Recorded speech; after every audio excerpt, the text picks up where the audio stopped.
we've stumbled upon an abandoned structure in the middle of Portland. Actually, it's the Lloyd Center. And there's just a lot of people milling around, but there's a lot of cool things happening here as well. But also a lot of milling around.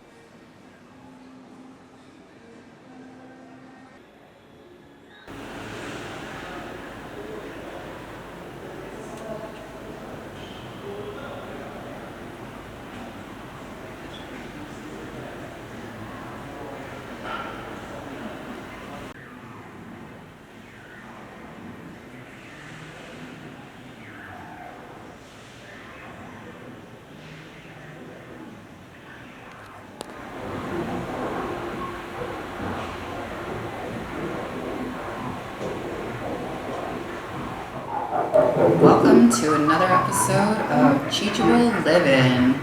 Let's get weird.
Man, this is like where the Portland snowplow operators go to train.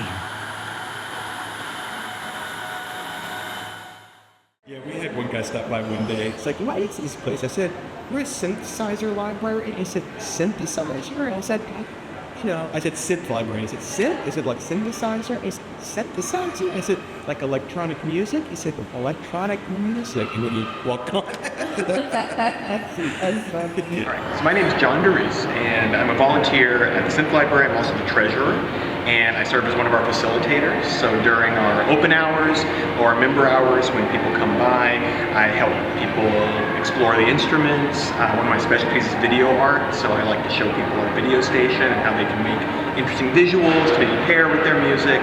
And so Synth Library Portland, we are a 501c3 nonprofit, collectively run arts education organization. We're all about increasing access to the tools that you need to make electronic music.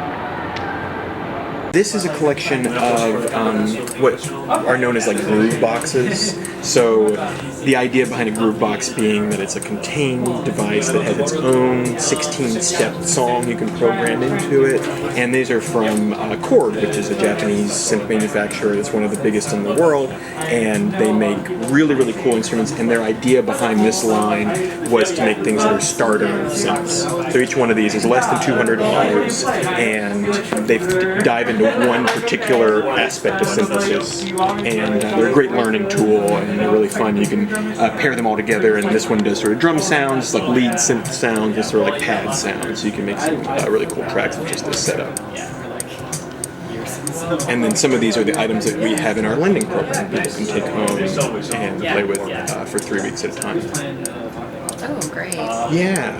And then does that kind of feed into this machine over Yeah, here? so that's a great question, because this is sort of like entry level, and I would say here we're at much more sort of expert level.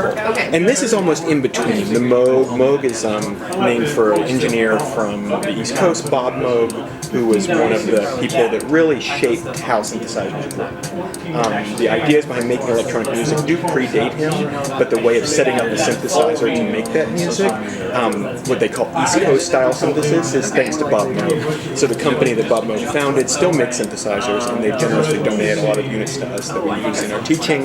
They're great teaching devices, and these are what are called semi-modular. So these are not modular at all. These are what are called fixed architecture synths. Everything's already, the wiring's already set.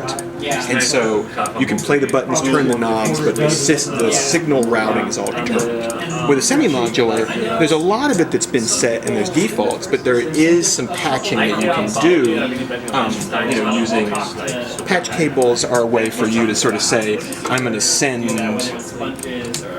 a signal from point A to point B, and it lets you further customize the architecture of the synth. And then when we look at fully modular synths, it's all determined, all the patching is done by the user. So there's no default patch. If there's no patch cables plugged into a cabinet like this, it won't make any noise. And so you're sort of deciding, I'm going to take the noise that comes out of this place and I'm going to send it to this place, and I'm going to build my own synthesizer flow for this particular time. Okay. And so, yeah. Can you help differentiate kind of the keyboard versus the synthesizer and how that relationship works together? Great. It's a great question. So here we have, this is a keyboard that is a MIDI controller keyboard. So I think when a lot of people see a keyboard like this, they may expect that it would be able to make sound. But this one doesn't make sound on its own. It's just a way to send note and time information to a synthesizer like this. So when you press a key, like this sort of C key here, it's going to send a certain voltage out to the synthesizer that says the user is pressing a C. And then depending on how you have it routed, that can change different things depending on how your patch is set. So this is more of a user interface, almost like a keyboard would be on a computer, where like just pressing an A key can mean a totally different thing depending on the program you're using. Pressing a key on a keyboard like this can mean a totally different thing depending on how you patch it here.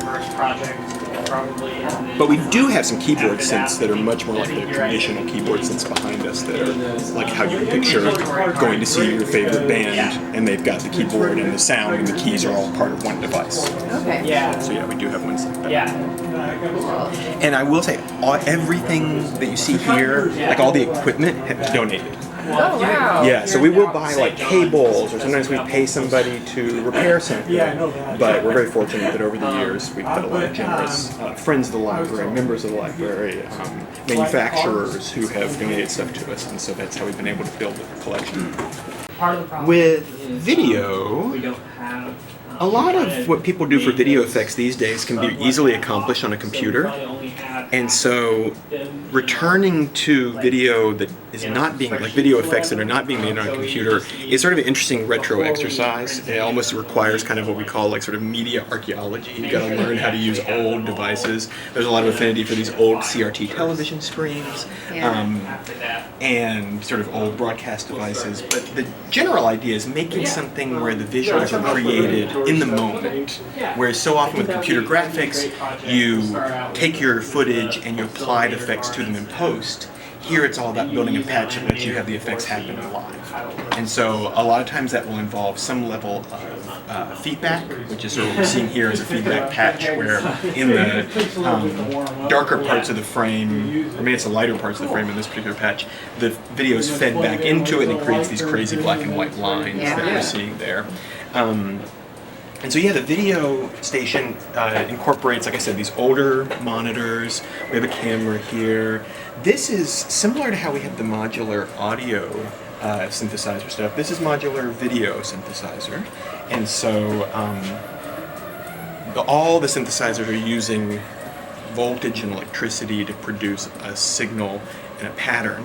When it's on a speaker or through the synthesizers, we hear the pattern, but with the video, it displays on the screen, so we can look at that, I'll put it in the middle one. So here we have one of the modular synthesizers is creating these lines, and they're sort of like stretching out and accordioning back and forth, overlaid on the camera input that we have here. And so, again, it's like the patching of these cables is what's creating that particular pattern. And we also have like an old video mixer. This would have been like, this is like a prosumer device from probably the 80s, and maybe like a mid-sized church that had a serious AV operation may have had something like this. Yeah. It would have been too rinky-dinky for like an actual television station. There are mixers like that out there, but these are really fun because you can do mixer feedback, which I find mixer feedback to be lots of fun. Let's put that on the top CRT. So now we've got, as I fade between the signal from the device and then the output from the mixer, we get this sort of like evolving, colorful, undulating pattern. And so that's the difference between like different types of feedback can get us different effects, and that's a way of sort of synthesizing with video, is sort of feeding the video back into it. So Yeah. Are these panels interchangeable with the audio, or is it great more question. Great specific? question. Yeah, for the most part, it's pretty specific. Okay. Audio synthesizers tend to be. Audio synthesizers use a bipolar signal, so the signal will go positive and negative, passing through the 0 volts. Mm-hmm. And for video, there's no such thing as negative video. Like with audio, the negative voltages are like you're moving the speaker cone back and forth. Like Okay. positive pushes it out, negative pulls it back in, or maybe vice versa. But with video, there's only black and white. There's no negative video. So these need to be between 0 and 1 volts. So it's a very sort of like, in the weeds answer to your question. Mm-hmm. But for the most part, they're not. But there are modules that you can use to modulate the signal. So like maybe if I wanted to make the lines here wavy, there are some audio modules that would let me do that. Oh, okay. So you can, and then so there's some mixing that you can do. So like, this is an example of one right here. Oh, sorry, that's a different, sorry, not that one. That manufacturer makes one that people use with video a lot, but they also use it with audio. So yeah, there's a few that you can share with both, but for the most part, the video stuff is specialized. And yeah, some of these were even designed by one of our volunteers, one of our board members, Matthew Rempus, his design partner, and he makes some of the modules that we have here, and those were donated by them. Wow. So yeah, we've got it's a pretty cool little video setup, and it's an unusual. Let's see if we can get this thing fired up. I'm trying to remember where all the power switches are. Oh yeah, it ends at 6.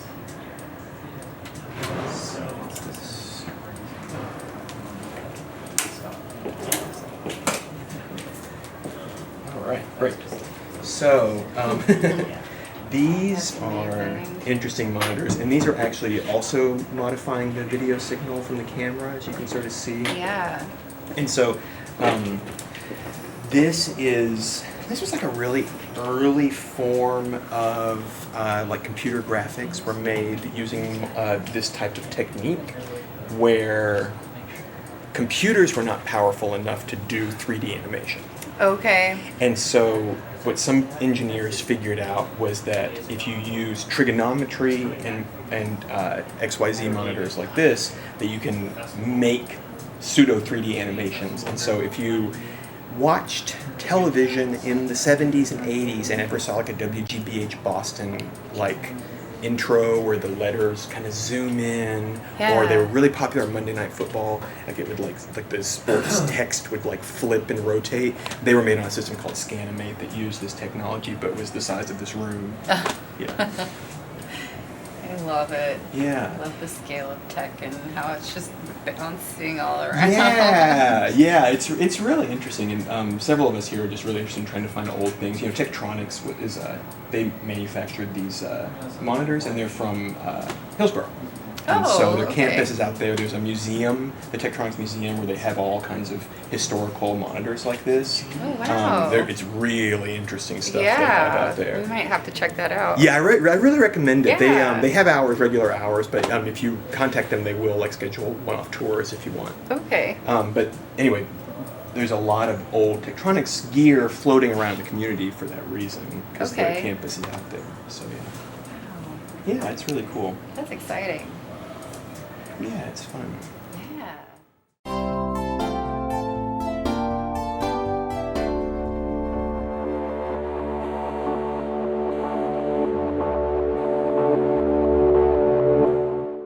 What is creativity but the magic of transforming consciousness? Hi, y'all. Welcome to Art on Earth, where we transform the space behind your face into creativity. Today we're marbling with water. We're going to take some everyday objects like mushrooms and your eyeball, and we even have a conventional banana. So the first step to marbling is adding pigment to your water. So we're starting with a really cool magenta. Whoa, it's getting swirly in there already. And then we can add a contrasting color with this beautiful orange.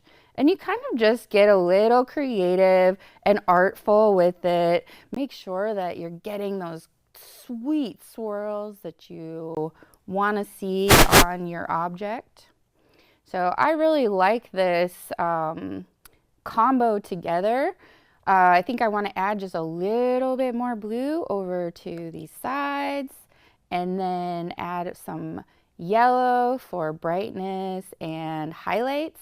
Ooh, so psychedelic. And then you can take a tool, whether it's a chopstick or bike spoke or, you know, a switchblade or, I don't know, toothpick or something. And then you just run it through and make sure those swirls are getting like really, really swirly.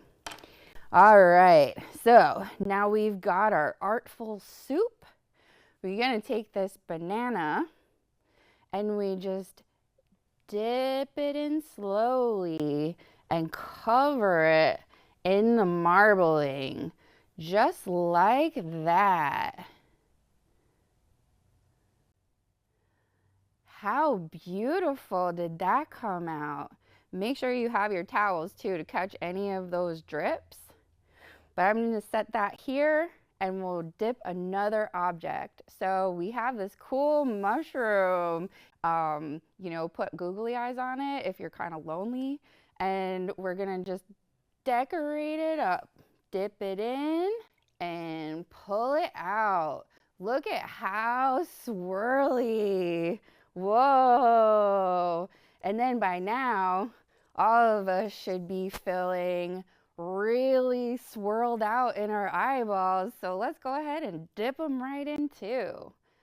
All right, get that marble going. So now we have a swirly eyeball, a marbleized mushroom, and this really cool psychedelic banana. Let's see how it tastes.